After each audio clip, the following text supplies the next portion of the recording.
Assalamualaikum warahmatullahi wabarakatuh. Saya Novela Fiani dari kelas 11 Senar Perbankan 1. Di sini saya akan menjelaskan dan memberi pendapat tentang akuntansi perbankan di era modern tahun 2026. Model produktif, target kredit, dan strategi bisnis. Oke, saya jelaskan ya. Yang pertama, akuntansi perbankan era modern 2026. Akuntansi perbankan sekarang sudah berbasis digital dan real time. Artinya, semua transaksi dicatat otomatis menggunakan sistem maupun AI. Laporan keuangan bisa dipantau langsung ataupun real time. Lebih transparan dan cepat untuk pengambilan keputusan. Nah, jadi bukan cuma mencatat, tetapi juga membantu bank mengambil keputusan bisnis. Nah, yang kedua ini ada model produktif. Model produktif artinya bank mengelola dana supaya menghasilkan keuntungan secara optimal. Konsep utamanya, dana dari nasabah seperti tabungan ataupun deposito disalurkan ke kredit ataupun investasi. Bank harus memastikan kredit itu lancar atau tidak macet, keuntungan maksimal, serta risiko terkendali. Nah, jadi akuntansi di sini mencatat pendapatan bunga, cadangan kerugian kredit, dan kualitas aset lancar maupun macet. Nah, yang ketiga ini ada target kredit. Di 2026, bank tidak asal kasih kredit loh, tetapi pakai target yang jelas dan berbasis data. Ciri target kredit modern, yang pertama berbasis sektor, yang kedua berbasis resiko, dan yang ketiga berbasis profit. Berbasis sektor, seperti UMKM dan digital bisnis. Yang kedua, berbasis risiko, memakai AI atau big data untuk analisis nasabah, skor kredit otomatis. Yang ketiga, berbasis profit. Kredit harus menghasilkan keuntungan, tidak hanya mengejar jumlah, tetapi juga kualitas. Di akuntansi, dicatat sebagai aset atau piutang kredit. Dipantau kualitasnya lancar, kurang lancar, ataupun macet. Nah, yang keempat ini ada strategi bisnis bank 2026. Bank sekarang lebih fokus ke inovasi dan teknologi. Strategi utama yaitu digitalisasi, seperti mobile banking dan internet banking. Transaksi tanpa datang ke bank. Contoh, buka rekening online. Nah, yang kedua ini data dan AI, analisis perilaku nasabah, dan prediksi risiko kredit. Jadi keputusan lebih cepat dan akurat. Nah, yang ketiga ini ada customer experience, layanan cepat dan mudah, fokus ke kepuasan nasabah.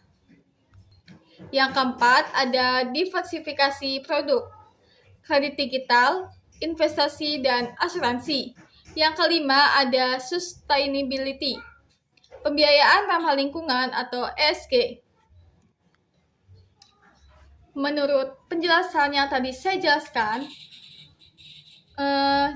bahwa perbankan sekarang bukan lagi sekedar mencatat uang, tetapi sudah jadi sistem yang cerdas, cepat, dan berbasis teknologi.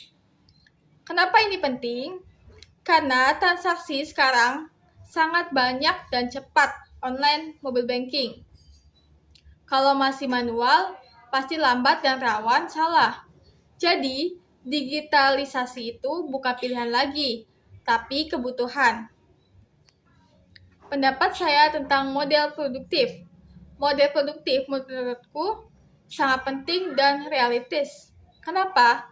Bank itu dapat uang dari masyarakat, jadi uang itu harus diputar supaya menghasilkan keuntungan. Nah, model produktif sendiri memiliki kelebihannya, yaitu bank bisa terus berkembang dan ekonomi ikut tumbuh. Tapi ada resikonya juga. Kalau terlalu fokus untung bisa asal kasih kredit, akibatnya kredit macet meningkat. Jadi menurut saya, model produktif itu bagus, asal tetap hati-hati dengan risikonya. Target kredit. Menurut saya, target kredit dari sekarang sudah jauh lebih pintar dan terarah. Hal positif, tidak asal kasih pinjaman, pakai data AI, lebih aman. fokus ke sektor penting seperti UMKM dan digital. Tetapi ada dampaknya juga loh. Dampaknya, kredit lebih cepat, tepat sasaran, dan risiko macet bisa dikurangi.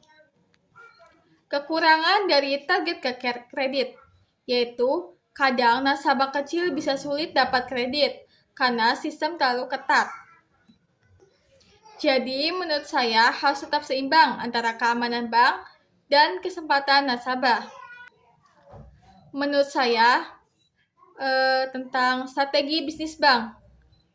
Menurut saya strategi bisnis bank ini mempunyai kelebihan, yaitu semua jadi mudah, seperti transfer, bayar, dan lain-lain.